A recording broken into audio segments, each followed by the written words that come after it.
Hey everybody, what's up? It's Todd, your good friend and worship leader.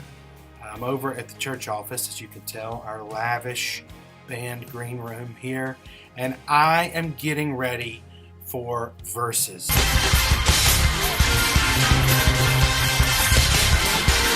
This Saturday night, April the 25th at 7 p.m. Now, you hear me talk about this a lot, but I'm going to hit the high points again. 7 p.m., Bethel Bible Church South Campus, 1 whole hour of singing and scripture.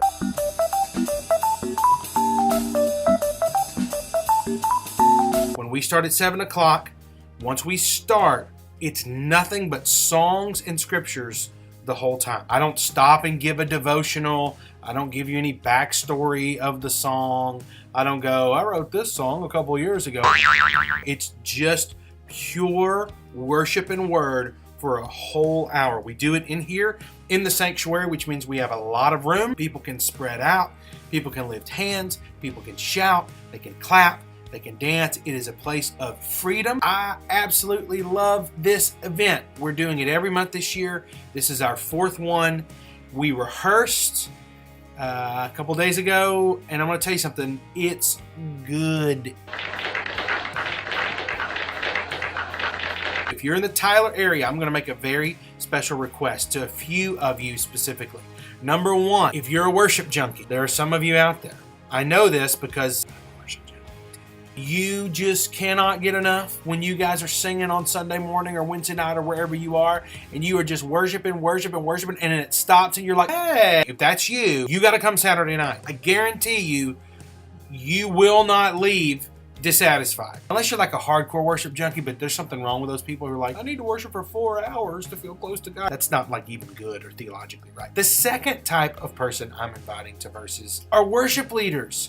If you're a worship leader in the Tyler, East Texas area, come to Verses. Here's what I know about being a worship leader. You don't get to worship very much. I mean, even on a really good Sunday and a really good set and you're on stage and your heart is engaged in worship, I know that there's also that sort of thing of, how am I doing on time? Are they going to hit that key change? Why are we rushing? Why was the bass player so late? Why does the drummer play so hard? All those things that like go through your head when you're leading worship take you out of it a little bit. And I want Bethel Bible Church to bless you as a worship leader. A place where you can come in that is reverent and that is free, that you can just have a worship time with the Father. And that leads me to the third type of person that I want to invite. I'm actually not inviting you, although you can come. I want to invite friends of worship leaders. Some of you love your worship leaders. You absolutely adore them. You think they do a great job. You know they have a hard job. I'm inviting you to contact your worship leader and say, hey, come to this thing with me. Come to this thing with me for an hour. Let me bless you by taking you to this deal. You might even have to call the worship leader's spouse and go, listen, your spouse has a really tough job. It's really stressful. Let them come out for an hour and get their praise on. You can bring your worship leader with you, and I think that would be great. Like I've said it lots of times, would love for this whole event to become much more of a community outreach. We're already seeing that, very slowly. We've got plenty of room. It's going to be great. You can head over to our Facebook event page if you want to go ahead and let me know you're going. Oh, that's really tricky because a lot of you say you're coming, and then I look out there and you're not here on Saturday night.